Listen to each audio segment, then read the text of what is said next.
یہ کہانی ایک چھوٹے سے گاؤں کے نوجوان لڑکے احمد کی ہے۔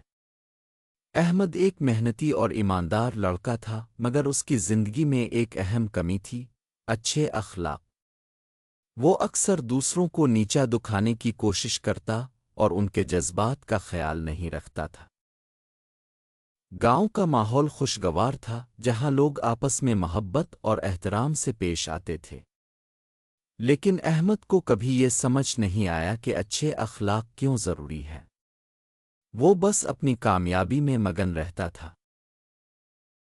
گاؤں کے بزرگ حاجی صاحب، جو اپنے اچھے اخلاق اور نیکی کے لیے مشہور تھے، احمد کے خاندان کے رشتہ دار تھے۔ احمد نے ایک دن حاجی صاحب سے ملنے کا ارادہ کیا۔ وہ سوچنے لگا کہ شاید حاجی صاحب سے کچھ سیکھنے کو ملے۔ احمد حاجی صاحب کے پاس گیا اور کہا، حاجی صاحب، آپ کے اخلاق بہت اچھے ہیں، مجھے سکھائیں کہ اچھے اخلاق کا کیا مطلب ہے۔ حاجی صاحب مسکرا کر جواب دیتے ہیں، بیٹا، اچھے اخلاق صرف دوسروں کے ساتھ اچھا سلوک کرنے کا نام نہیں ہے، بلکہ یہ تمہاری شخصیت کا حصہ بنتے ہیں اور تمہیں خدا کی رضا کے قریب لے آتے ہیں۔ احمد حاجی صاحب کی باتوں پر غور کرتا ہے اور فیصلہ کرتا ہے کہ وہ اپنے اخلاق میں بہتری لائے گا۔ وہ جانتا تھا کہ اس کے اندر کچھ تبدیلی کی ضرورت ہے، لیکن اس کا آغاز ابھی باقی تھا۔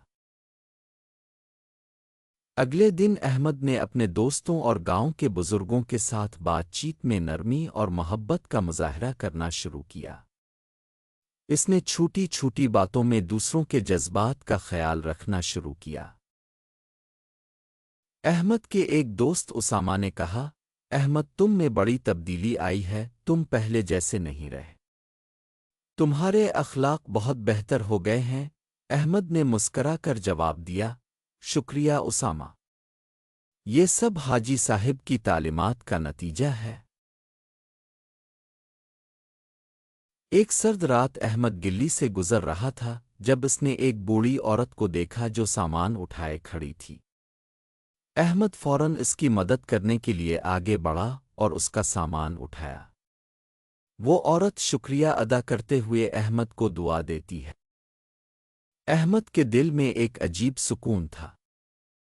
اس نے محسوس کیا کہ اچھے اخلاق صرف دوسروں کی مدد کرنے تک محدود نہیں ہے، بلکہ یہ انسان کی دل کی حالت اور دوسرے کے ساتھ انسانیت کا سلوک ہوتے ہیں۔ گاؤں میں ایک مسئلہ سامنے آیا۔ کچھ لوگ گاؤں کی زمین پر قبضہ کرنا چاہتے تھے۔ گاؤں کے لوگ پریشان تھے اور اس کا حل تلاش کرنے کی کوشش کر رہے تھے۔ حاجی صاحب احمد کو بلاتے ہیں اور کہتے ہیں، احمد، اس وقت تمہیں اپنے اخلاق کے ذریعے گاؤں والوں کے دلوں میں جگہ بنانی ہے۔ ہمیں مل کر اس مسئلے کا حل نکالنا ہے۔ احمد یہ سوچتا ہے کہ یہ ایک اہم موقع ہے۔ احمد گاؤں کے تمام لوگوں کو جمع کرتا ہے اور ایک اجلاس کا انعقاد کرتا ہے۔ وہ لوگوں کو سمجھاتا ہے کہ لڑائی سے نہیں بلکہ محبت اور تعاون سے اس مسئلے کا حل نکالا جا سکتا ہے۔ احمد کی باتوں کا گاؤں والوں پر گہرا اثر ہوتا ہے۔ وہ سب آپس میں مل کر ایک متفقہ فیصلہ کرتے ہیں کہ قبضہ کرنے والوں کے خلاف قانونی کارروائی کی جائے گی۔ گاؤں والوں کے اتحاد اور احمد کے اچھے اخلاق کی بدولت قبضہ کرنے والے افراد گاؤں چھوڑ دیتے ہیں۔ احمد کی کامیابی گاؤں میں اخلاقی جیت کی مثال بن جاتی ہے۔ آخرکار احمد یہ سمجھ جاتا ہے کہ زندگی کی اصل کامیابی صرف دنیا کی دولت اور طاقت میں نہیں ہے، بلکہ لوگوں کے دلوں میں جگہ بنانے میں ہے۔ اس نے اپنے اخلاق سے نہ صرف اپنی زندگی بہتر کی بلکہ پورے گاؤں کی زندگی میں بھی بہتر